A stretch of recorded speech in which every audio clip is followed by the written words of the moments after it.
Today I thought I would start a project of showing my loose vintage Star Wars collection, and this will probably be a multi-video series, different videos. Start with a Darth Vader's collector's case.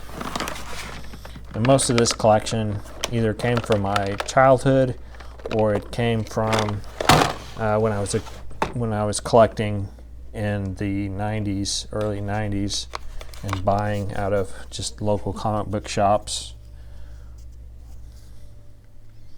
Here's a Lando with white teeth.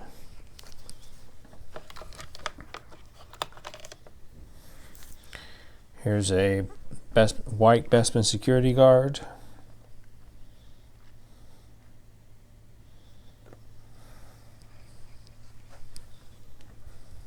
I don't think I had any Bespin security guards as a kid. I didn't get them until the 90s. Here's a Lobot. There's something kind of nice about being able to hold these objects in your hand. Like, I've got a lot of carded items too, and at one point I thought I was going to sell my loose collection to finance my carded collection, but I still kind of like having a loose collection, so I don't think I'm going to do that. Besides which, you could sell all these figures and still only be able to afford, with those proceeds, only one or two carded figures, the way prices have gone up these days. Here's a Leia Bespin with a turtleneck and lipstick. I think some don't have the red lips. I think they have just flesh-colored lips. And of course, I think the turtleneck is more rare than the regular neck. Another Han figure.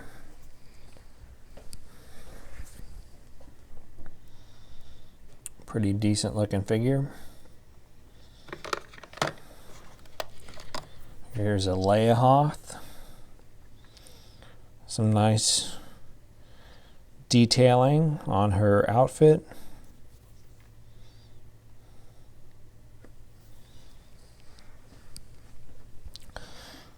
There's a couple duplicates in this case.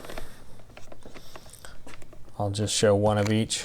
It's kind of hard to get to some of these figures. Yoda, there's Yoda. Orange Snake Yoda.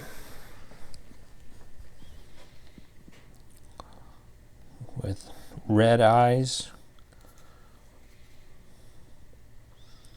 Nice looking figure. Missing his little staff, but otherwise in good condition. Here's a 2-1B medical droid. Always seemed like a very polite, well-meaning droid. He's got his little device there on his hand.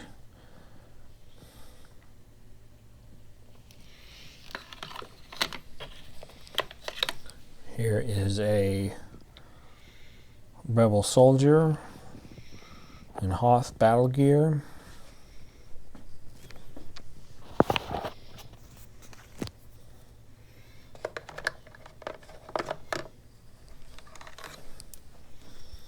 Here is a Rebel commander, aka Cliff Clavin or John Ratzenberger. Some nice detailing on him. See what else we have in here.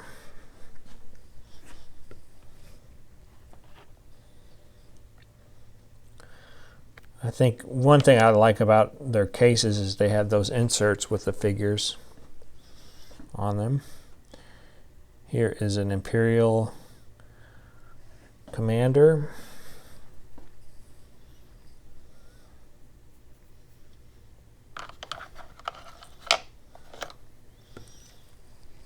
It's actually the same actor portrayed the AT-AT driver and the Imperial commander, and the name escapes me right now. It was the same actor who played Donovan in Indiana Jones, The Last Crusade. A pretty good actor. R2-D2 with sensor scope. Slightly yellowed sticker. Here is a Dengar.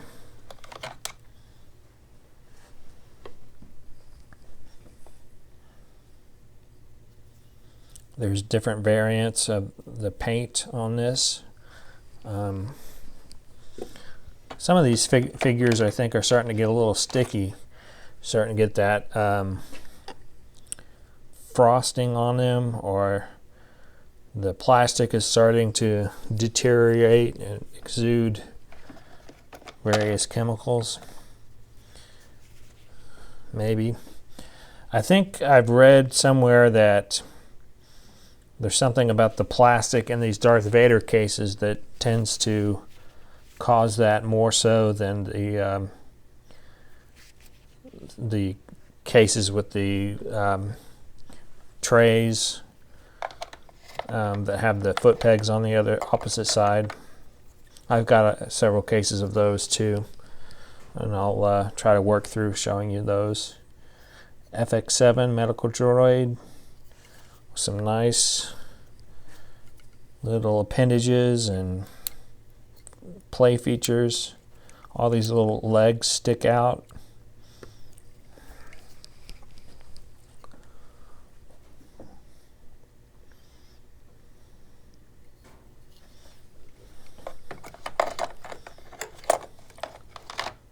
Here's a cloud car pilot with his ice cream uniform. I think I've heard it described as him wearing an ice cream uniform. I'm not sure why.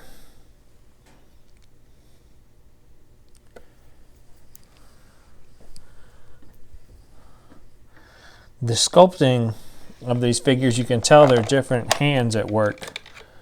Like, here's a black Bespin security guard, and he's got his weight shifted onto one leg, which is actually there's actually a art terminology called contrapposto, which is like the statue of David, where it's kind of a heroic stance where the weight is positioned on one leg and the other leg's kind of moving forward.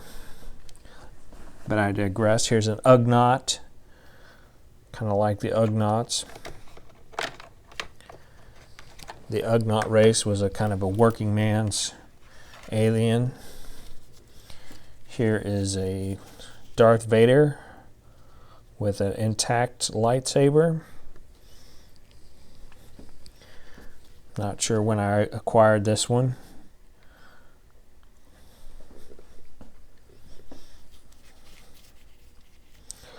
When you collect for 30 years or so, or actually I've been collecting since I was a kid, you do sort of lose track of some of your acquisitions.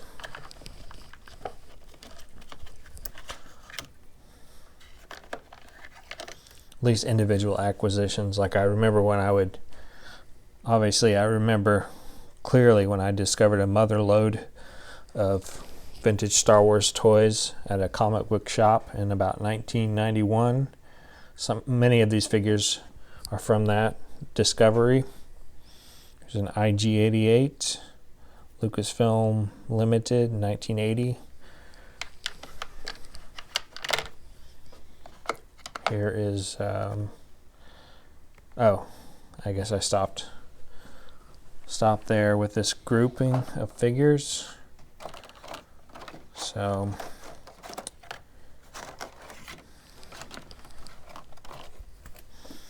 I had two mother loads that I discovered in the 90s at comic book shops local comic book stores. And that was during the dark times when you couldn't buy toys in stores, but I wasn't aware yet of Toy Shop magazine. Just being from a small town, didn't have a lot of publications, so I had no idea that there are that many dealers out there in the world. I just thought you just had to kind of randomly happen upon Star Wars figures at yard sales or at antique malls or comic book stores. And so there were 2 times I found quite a supply of Star Wars toys at comic book stores.